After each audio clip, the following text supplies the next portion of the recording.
Olá pessoal do discipulado, vocês que estão preparando para serem recebidos como membros da Igreja Presbiteriana Jardim Palmeiras e também para serem batizados e professarem a sua fé. Como eu estou ausente nessa semana no nosso estudo, eu quero continuar falando com vocês sobre aquilo que nós tivemos tratando na última terça-feira. Nós falamos na última terça-feira sobre como surgiu a igreja cristã, não foi? Eu já falei que tem pessoas que falam assim, olha, Jesus Cristo era católico, apostólico, romano. Uma pessoa que fala uma coisa dessa é totalmente destituído de conhecimento histórico, não é? E nós falamos que existia uma religião que temia um só Deus, que era monoteísta, que foi o judaísmo. Então Jesus nasceu num berço judeu, que Jesus fazia parte da religião judaica. Jesus cumpriu lá, os seus pais, Maria e José, todos aqueles trâmites como pais judeus, como eles circuncidaram Jesus, apresentaram Jesus ao templo, eles foram fiéis a toda aquela estrutura da religião judaica. Então, quando Jesus nasce, qual era a religião monoteísta que temia um só Deus? O judaísmo. Agora, existia centenas de religiões, né? Já existia lá a religião, bem antes de Cristo já tinha o budismo, já existia também na antiga Mesopotâmia, lá do outro lado do Eufrates, já tinha lá aqueles povos que temiam outras divindades. Nós tratamos sobre isso, não foi? Falamos também do islamismo, duas correntes, que é os xiitas e os sunitas. Lembra que nós falamos sobre o islamismo, que surgiu com Maomé 610 depois de Cristo? Então nós trabalhamos o que significa religião, que significa religar. Falamos também de igreja, que significa assembleia. E falamos de denominação. A denominação onde aquelas pessoas reúnem e resolvem então dar um nome àquela reunião. No Brasil, então, nós temos aí um CNPJ, a pessoa jurídica da denominação. E definimos então que a igreja começou ali em Jerusalém, com os seguidores de Cristo. Aí ela foi se espalhando, falamos da igreja em Tessalônica, em Filipos, as igrejas da Galácia, falamos da igreja na cidade de Corinto, falamos das igrejas lá do Apocalipse, né, aquelas igrejas da Ásia, para que vocês entendessem como surgiu a igreja. Tem pessoas que pensam que a igreja surgiu, a primeira igreja que surgiu foi católica apostólica romana. Antes da igreja católica apostólica romana surgir, já existia as igrejas, as pequenas igrejas iniciadas nas casas, depois do ano 313, quando Constantino converteu por conveniência política. O que aconteceu quando ele converteu? Colocou a religião cristã como a religião oficial do Império Romano. Nós estudamos, estou apenas refletindo para eu continuar hoje, não é? Então, a religião cristã como a religião oficial do Império Romano. Roma queria uma política expansionista, o império se expandiu e tinha ali também a religião.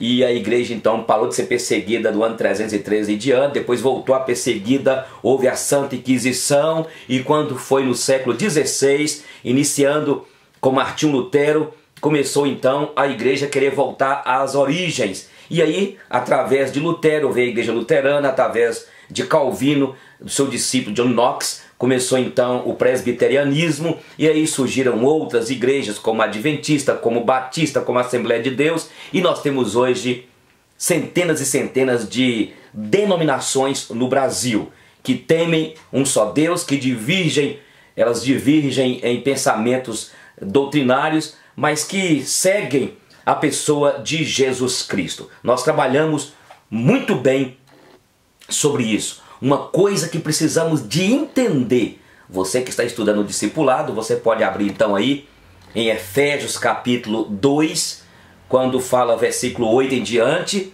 Vós sois salvos pela graça, mediante a fé em Cristo. Não vem de obras, para que ninguém se glorie.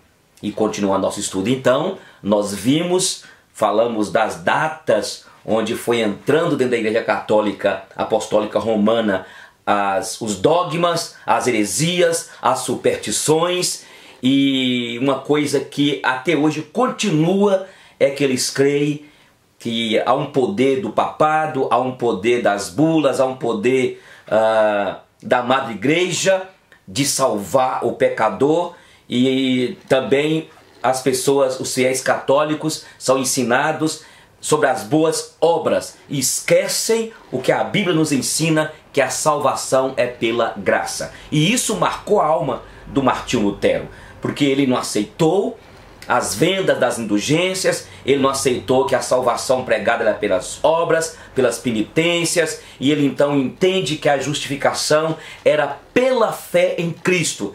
E aí eu quero colocar aqui exatamente esses pontos basilares que levaram Martinho Lutero, Calvino, John Knox, outros pré-reformadores e reformadores a abandonarem a chamada Madre Igreja Católica e aí agruparem em locais diferentes, tendo a Bíblia como única, imutável e infalível regra de fé e prática. E é aqui que eu quero colocar então, que nós que estamos fazendo o discipulado com vocês, nós estamos estudando juntos, é preciso entender que você foi salvo e é salvo pela graça, mediante a fé. Não vem de obras, não vem de você fazer boas obras. As boas obras nós as fazemos como uma expressão de que nós recebemos de Deus um mandato, uma ordem de amar o próximo, servir o próximo, servir ao próximo e falar-lhes do amor de Deus, do amor de Jesus. E a nossa vida aqui tem o propósito de adorar a Deus, servir ao próximo e viver em comunhão uns com os outros. Então, é pela graça, não vem de obras.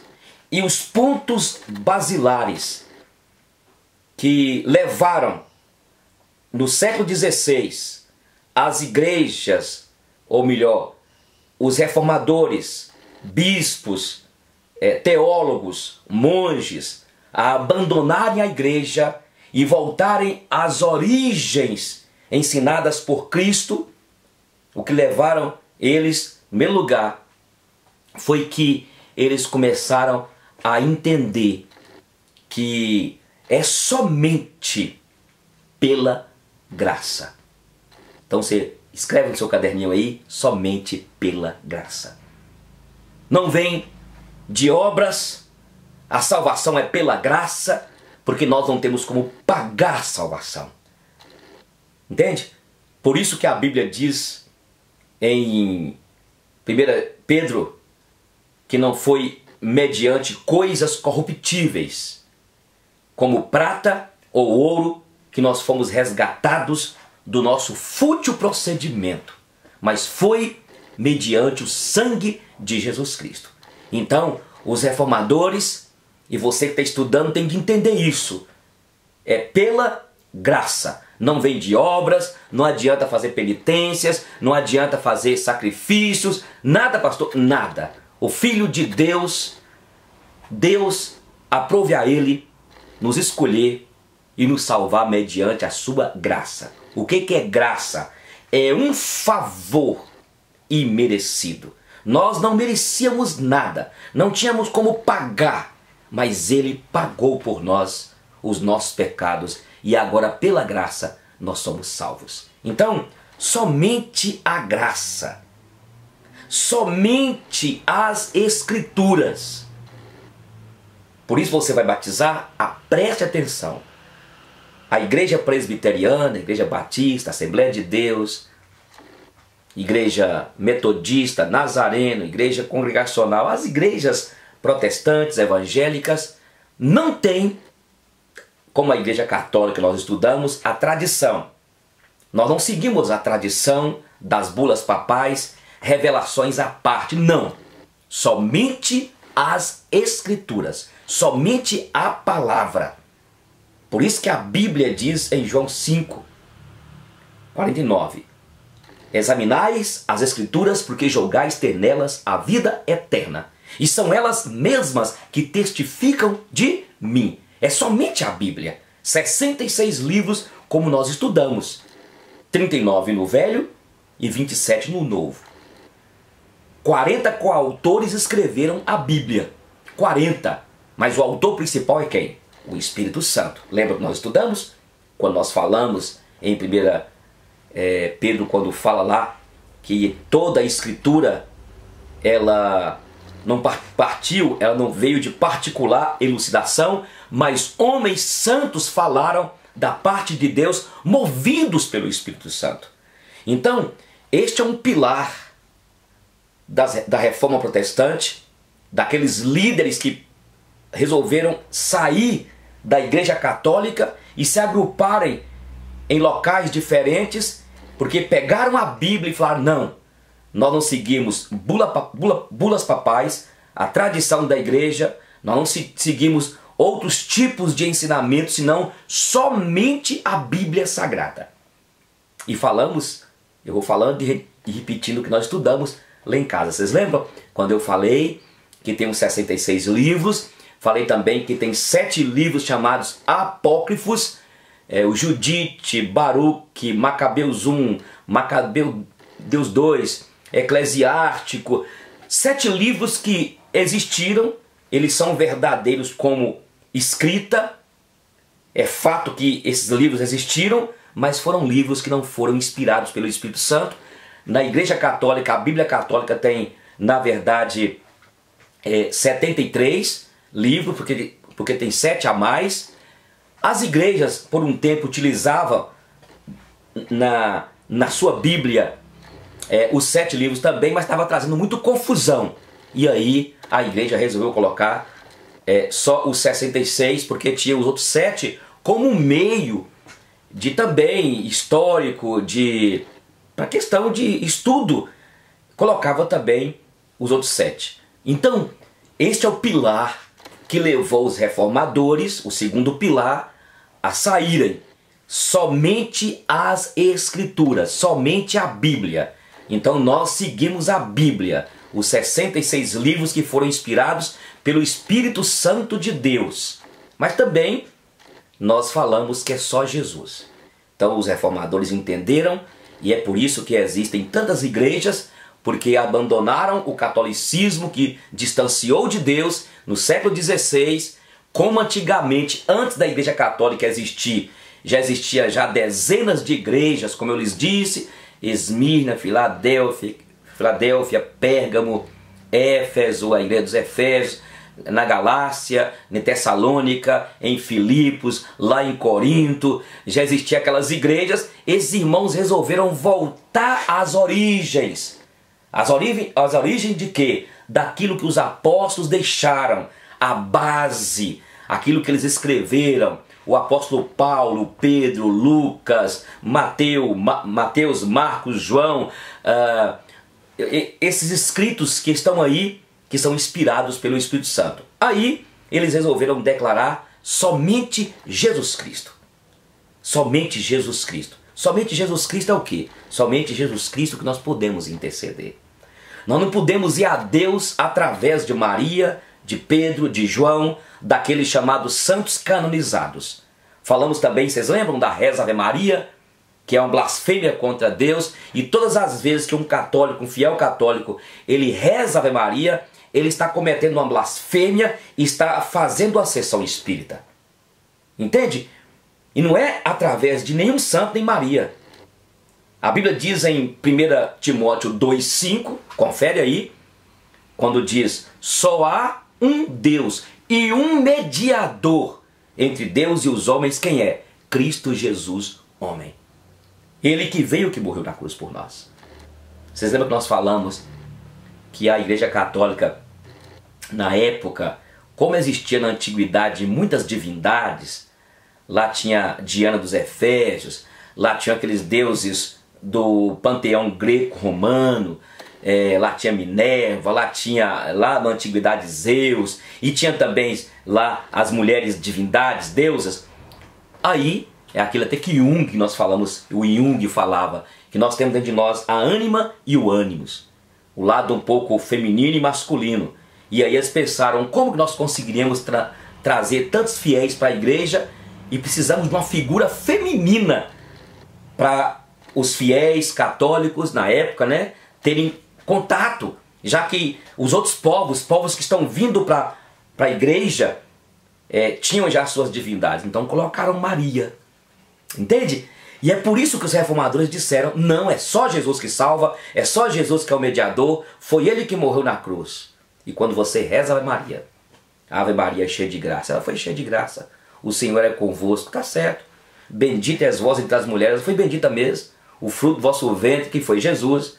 Quando fala Santa Maria, tá certo, mãe de Deus não, Deus não tem início nem fim, entende? Mas ela foi mãe de Jesus, que é Deus, só que ela foi mãe do Jesus humano, gente, mas Deus não tem princípio nem fim. Rogai por nós pecadores. Maria não pode rogar por nós, ela já foi para os céus, está morta. E a Bíblia condena em Deuteronômio 18, você interceder, entrar em comunhão com mortos. Então, somente o quê? Somente Cristo. Somente Jesus Cristo, que é o mediador. Falamos que somente as Escrituras, não é? Falamos somente a graça. Somente também a fé. É só pela fé. É o que a Bíblia diz.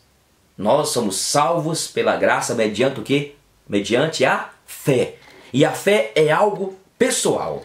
Filho de peixe é peixinho, mas filho de crente não é crentinho. Cada um tem que ter sua experiência e professar a sua fé em Jesus Cristo. É o que a Bíblia diz, que aquele que crê tem a vida eterna. Você crê? Crê em quem? Em Cristo? Cristo, você tem de crer que Ele morreu pelos seus pecados. Você tem de acreditar que Ele é o Filho de Deus. É aquilo que Mateus 16, o apóstolo Pedro fala. Tu és o Cristo, o Filho do Deus vivo. E Jesus disse, bem-aventurado Simão Bar-Jonas, porque não foi carne e sangue que te revelou, mas foi o meu Pai que está nos céus. Então somente a fé, é pela fé em Jesus Cristo, pela fé que nós somos justificados. E eu termino dizendo que eles disseram, somente a Deus dai glória. Certinho? Então, terça-feira nós não temos estudo, siga esse pensamento aqui. Na semana que vem nós voltaremos. Se nós não voltarmos, eu mando para vocês outra aula para que nós não percamos, chamado fio da meada, né? Brincadeira, né? Para que nós não percamos aí e nós possamos entender um pouquinho a palavra e que você possa responder a fé que você professa, entender o porquê que você é de Deus, é de Jesus. Eu concluo dizendo, nós aprendemos hoje que os reformadores, aqueles bispos, pastores da época dentro da igreja, aqueles monges, padres, eles resolveram romper com a igreja católica, apostólica, romana. Lutero foi um deles que iniciou para voltar às origens da palavra. E eu diria que nós precisamos voltar sempre à palavra. Tem muito ensinamento sendo feito aí, dentro da área de ideologias diversas, filosofias, pensamentos, elucubrações de homens que colocam conteúdos maravilhosos. Mas nós precisamos de conhecer as Sagradas Escrituras, porque nós podemos julgar nelas, ter nelas a vida eterna. E elas que testificam de Jesus, que falam de Deus, do seu caráter. Olha, tem muita gente perdida, inclusive o católico, até crentes. A Bíblia diz em Oséias, capítulo 4, versículo 6, o meu povo perece, porque falta o conhecimento da palavra. Um beijo no coração e até o nosso encontro de terça-feira, se Deus quiser.